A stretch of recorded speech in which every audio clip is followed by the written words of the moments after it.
Bapak Ibu yang semoga dirahmati oleh Allah Subhanahu wa taala, tahukah kita apa sebenarnya sebab-sebab orang tersebut bisa kemasukan syaitan laknatullah?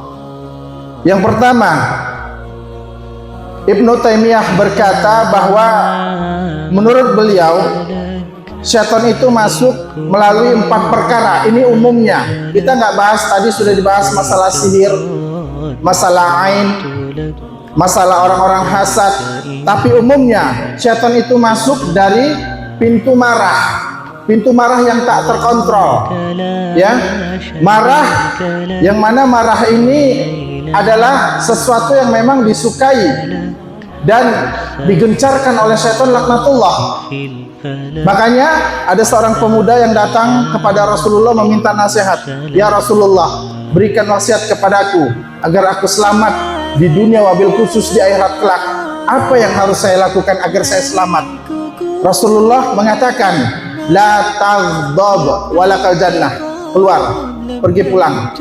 Kemudian pemuda ini tidak puas, dan kemudian esoknya pemuda ini kembali lagi. Ya Rasulullah, apa nasihatmu? Sepertinya kemarin saya kurang puas. Rasul tetap menjawab, la taghdab walakal jannah. Jangan kamu marah, bagimu surga. Ini pesan Rasulullah. Artinya betapa banyak orang-orang yang marah, yang tidak bisa mengontrol dirinya, lisannya, masuk penjara 5 tahun, 10 tahun. Bahkan pasangannya dibunuh. Baru-baru ini, waliyadzubillah, ada yang terdengar kabar tidak? Mohon maaf karena ini sudah berita umum. Di Bogor, apartemen Bogor Icon, pasangannya dibunuh, kemudian hari Jumat sampai hari Senin baru kelihatan. Ada yang dengar beritanya? Ada. Itu kenapa sebabnya? Karena marah, karena sesuatu kecewaan. Kenapa? Karena memang jelas Rasulullah bersabda, inna syaitan yajri min ibni adam majrad dam. Ini pesan Rasulullah kepada kita. Artinya benarlah, syaitan itu bisa mengalir di dalam aliran darah kita. Ketika syaitan mengalir di dalam aliran darah kita, inilah yang menyebabkan orang tersebut marah besar. Kemudian orang tersebut tidak bisa mengontrol dirinya, terlalu menuruti hawa nafsunya, akhirnya dia marah.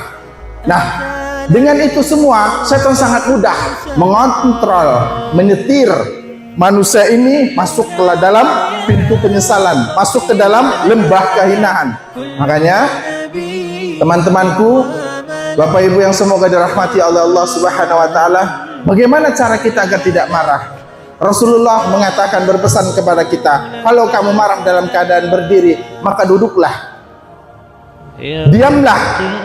Kemudian masih juga ingin marah, maka pergi ke musola, ke masjid, ambil air wudhu, berwudhulah.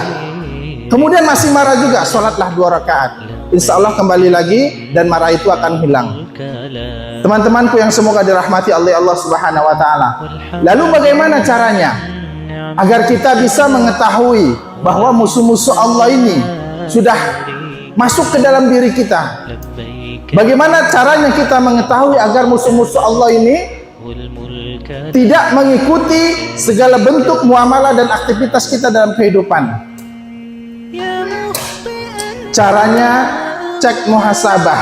Apakah memang kita orang-orang yang memang sudah dekat dengan Allah? Apakah memang kita orang-orang yang memang sudah benar-benar ketika azan mengikuti panggilan yang Allah Subhanahu wa taala sudah berikan kepada kita?